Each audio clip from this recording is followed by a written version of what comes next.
आइए अब दिल्ली की तरफ रुख करते हैं, जहां पर कांग्रेस अध्यक्ष राहुल गांधी स्टूडेंट्स को संबोधित कर रहे हैं।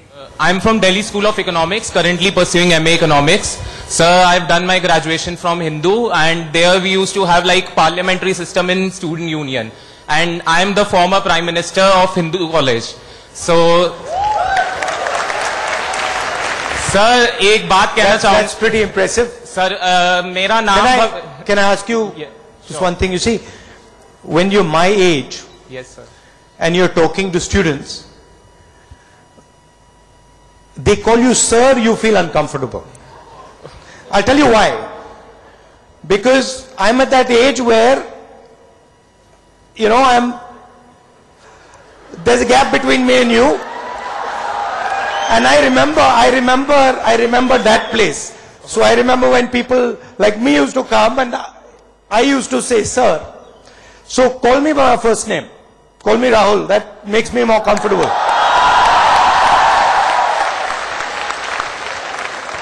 So Mr. Prime Minister, go ahead, ask me the question. Sir, मेरा नाम भविष्य है, and I'm quite hopeful I'm talking to the next Prime Minister of our country.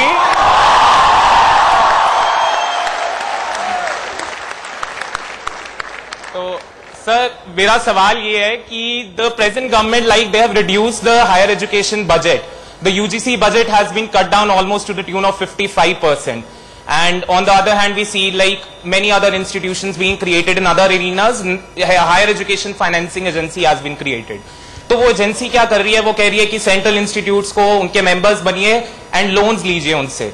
So these loans will in the long run change the entire system of our education from the public funded grant base to a loan base, because ये loans वापस पे करने पड़ेंगे.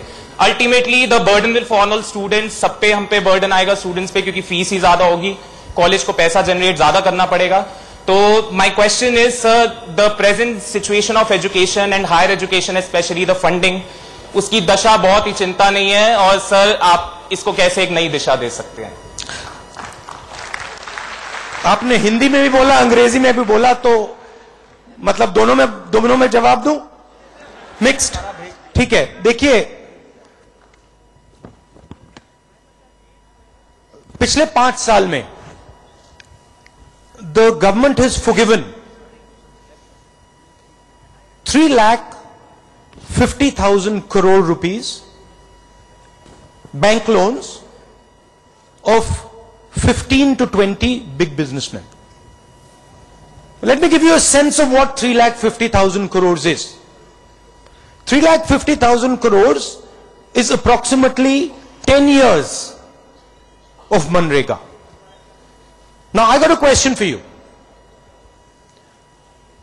3,50,000 crores is forgiven for 15 people. Millions of students take bank loans. How many of your bank loans have been forgiven? Oh, why are you quiet? Have they been forgiven? No. So we have massive bank loans of 15 of the richest people in the country being forgiven. But when farmers ask for forgiveness of the bank loans, the government says, no way. Students, of course, you don't ask. I don't know why you don't ask, but you don't ask. So the question is, why is everything being done for 15, 20 people? Look at your cell phones. 3-4 companies own the entire architecture. Look at the port infrastructure. One company owns it. So there is a concentration of wealth taking place in India. And privatization is basically designed to help those 15, 20, 30 people. And the idea is very simple. The state should not pay for your education. You should pay for your education. And the money you pay for your education should go to those 15, 20 people. And we are fundamentally against that. We are absolutely 100% certain that the state must pay for large parts of your education. The state must support your education, and much more money should be going into the education budget than is going into it today. And you can see a steep decline in the amount of money that is going into education today compared to when we were in government. It's a massive decline.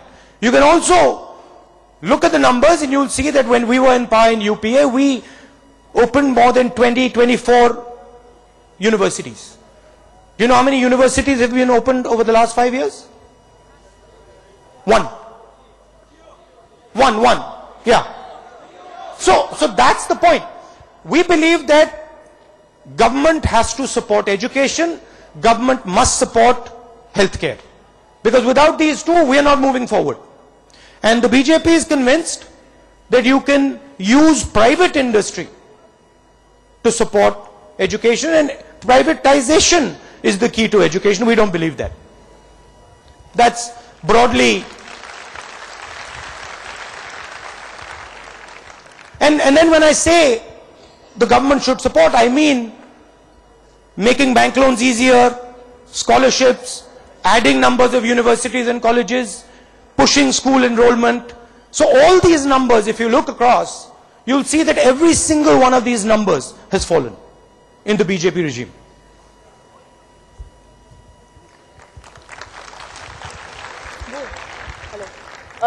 So we have next, thank you so much sir.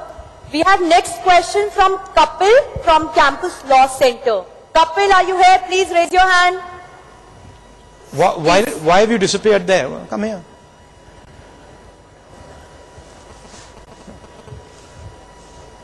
Where's Kapil? Yes. Good afternoon all of you. Good afternoon Rahul ji. Good afternoon.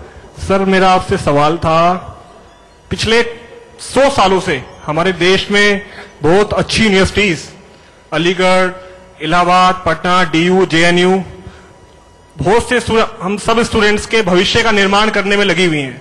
लेकिन पिछले दिनों सुनने में आया कि ये सरकार ने जो यूनिवर्सिटी अभी अस्तित्व में ही नहीं है, उसको सर्वश्रेष्ठ यूनिवर्सिटी का इन्होंने टैग दिया। तो आप इसको किस नजर से देखते हैं? देखिए, आज अगर आप उन 15, 20, 30, 40 बड़े उद्योगपतियों में से हैं, तो आपको जो टैग चाहिए आपको मिल जाएगा। आपको IIT का टैग चाहिए, आपको IIT का टैग मिल जाएगा। आपको MIT का, हार्वर्ड का टैग चाहिए, आपको हार्वर्ड MIT का टैग मिल जाएगा। तो जब आप IIT को देखते हैं, IIT का जो रेपुटेशन बना है, पूरी दुनिया में बना है, वो 2 साल में नहीं बना है। और गलतफहमी नहीं होनी चाहिए। IIT का जो टैग बना है, सिर्फ IIT के प्रोफेसर्स और IIT के टीचर्स और IIT के इंस्ट्रक्टर्स से नहीं बना है। IIT के स्टूडेंट्स ने IIT के टैग को बनाया है। रियलिटी है। मैंने जब भी IIT की बात होती है, बाहर से लोग आते हैं तो मुझे कहते हैं कि हम IIT के स्टूडेंट्स से इंप्रेस होते हैं। किसी ने मुझे यह नहीं कहा कि मैं IIT के इंफ्रास्ट्रक्चर से इंप्रेस्ड हूं या IIT की बिल्डिंग से इंप्रेस्ड हूं। सब कहते हैं भैया मैं तो IIT के जो स्टूडेंट्स निकल के आते हैं, मैं उनसे इंप्रेस्ड हूं। और उस इंस्टीट्यूशन में तो अभी एक स्टूडेंट आया नहीं है। तो IIT के बारे में अगर आप मुझे पूछें, IIT is a 1950s institution that is producing world-class students today. And it is doing an exceptional job. IIT is a 1950s institution that is producing world-class students today. And it is doing an exceptional job. But the IIT of today has to be a completely different structure. We have to think of transforming the IITs into knowledge centers, into knowledge networks. And the way we do that, very simple. The only way to do that is by giving them autonomy. By telling them, you are responsible for what you are going to do. The government is not going to impose ideas on you. The government is not going to put pressure on you. The government is going to give you the resources you need. It is for your students, your teachers, your professors to decide what IIT should be doing, what IIT should be pushing. Now, this is a completely different philosophy. आज आप किसी भी institution में पूछ लीजिए, vice chancellors ideological लोग बैठाए जा रहे हैं. किसी से भी आप पूछ लीजिए, वाइस चांसलर एक संगठन के आइडियोलॉजिकल लोग, एक के बाद एक, एक के बाद एक, एक के बाद एक यूनिवर्सिटीज कॉलेजेस में बैठाए जा रहे हैं. उनको जो ग्लोबल विजन होता है, जो स्टूडेंट्स की फीलिंग्स होती हैं, उससे कुछ लेना देना नहीं. उनको सिर्फ अपनी आइडियोलॉजी से लेना देना है. और वो चाहते हैं कि हिंदुस्तान का एजुकेशन सिस्टम उनका औजार बन जाए. And that is frankly an insult to you. Delhi में राहुल गांधी की क्लास चल रही है. आप सुन रहे थे राहुल गांधी के शिक्षा दशा दिशा संवाद के कार्यक्रम को आप देख रहे थे, जहां पर 5000 स्टूडेंट्स पहुंचे हैं राहुल गांधी से बात करने के लिए.